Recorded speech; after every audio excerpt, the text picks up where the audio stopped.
Hey everyone, doing this episode from the kitchen because, well, first of all, it's just where I happen to be, but in a roundabout way, this one's got to do with food. Essentially, this is about diabetes. And if some of you might not know this, but there's obviously type 1 and type 2. Type 2 is lifestyle, that's what you have adult onset diabetes. If you've not managed your sugar intake appropriately throughout your life, then you've put um, a lot of, you've tasked your pancreas very highly, and it's gotten tired, and it's not doing such a good, it can't keep up. It can't keep up with all the sugar you're taking in, okay? But you can always reverse that. In fact, one of my better friends here who I live with, in fact, it's not my stomach growling. If you hear anything like that, he's snoring in the other room. He's type 2 diabetic, and he's now making very simple meals. He's a chef of 55 years, but he makes me the best food every night that is, there's no sugar at all. The only sugar I end up having at all anymore is a spoonful of sugar with my morning tea, and then if I have afternoon tea or tea later on, I'll just leave the sugar out of it. I don't need much sugar. And now, because of the meals he makes me, no sugar involved, and they're delicious, okay? So it's actually something that can help with type 1 diabetics right away as well, because in fact, my best friend is here in the UK, and I'm in the UK here now too. But when I was living in Colorado and she came over to visit, her doctors here, the NHS, basically the GP or general practitioner, I think that is, um, loaded her up with extra insulin to take to the States because they understood.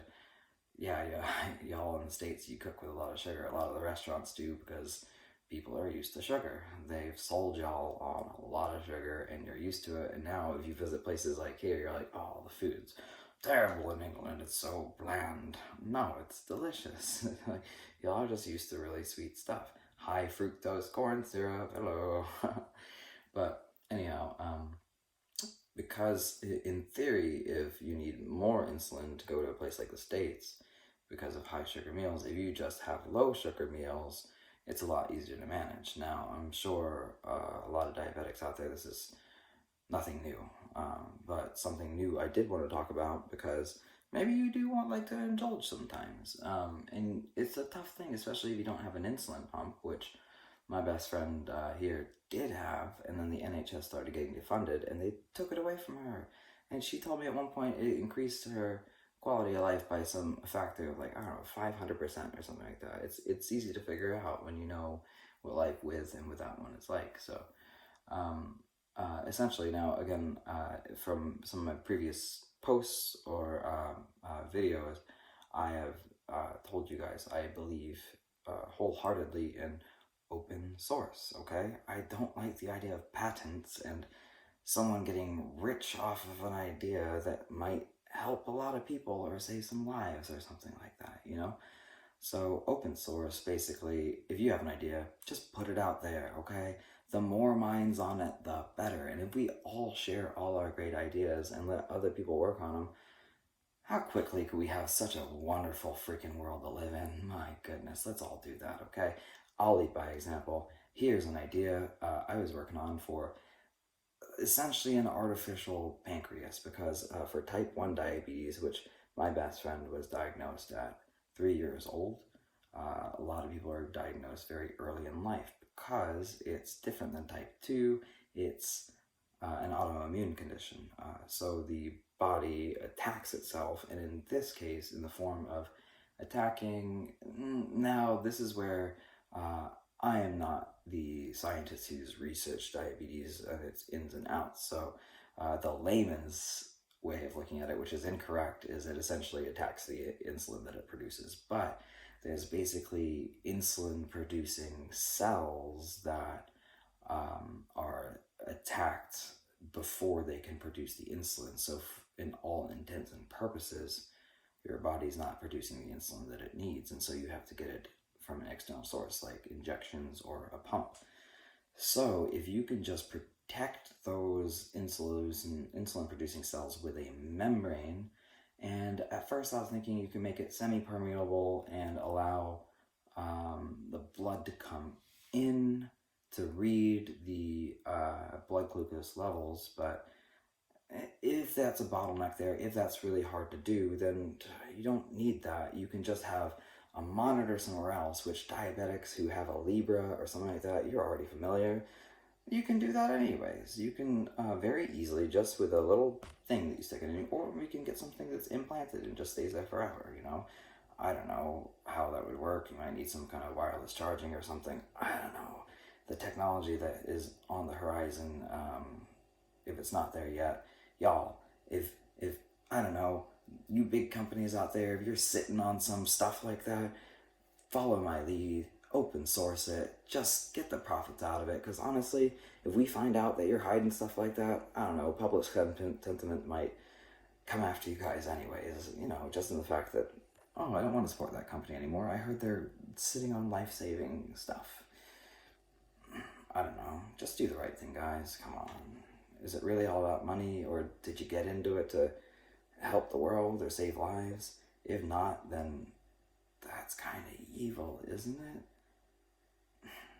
To be in the business of healthcare and medicine and be thinking about profits first. I don't got time for you. You know? Anyways, if you could just have the ability to read it and then transmit that level, just a little wireless signal that needs to go and transmit the level to something that has insulin producing cells, to then produce the insulin and then act as an internal insulin pump. It could be really small, right? Just an implant that just stays there, and then, come on, I don't even think there's anything else I need to say at this point. Here, a 7-minute video or so that has an idea that maybe there's some bottlenecks, maybe there's some stuff I didn't think about, but come on, let's get some engineers on it, you know? Maybe this idea is ready to go as it is. Maybe it just needs a little bit of work. But if it's not already being done, and if I find out that there's a patent for this somewhere, no. And I don't know, are patents, do they work internationally anyways? I'm sorry, because I don't care about them. I don't know much about them. But if patents are what are preventing good things from being done and saving lives in the world, then we honestly all need to take a good hard look at them anyways. And maybe they're not a good idea. I don't know.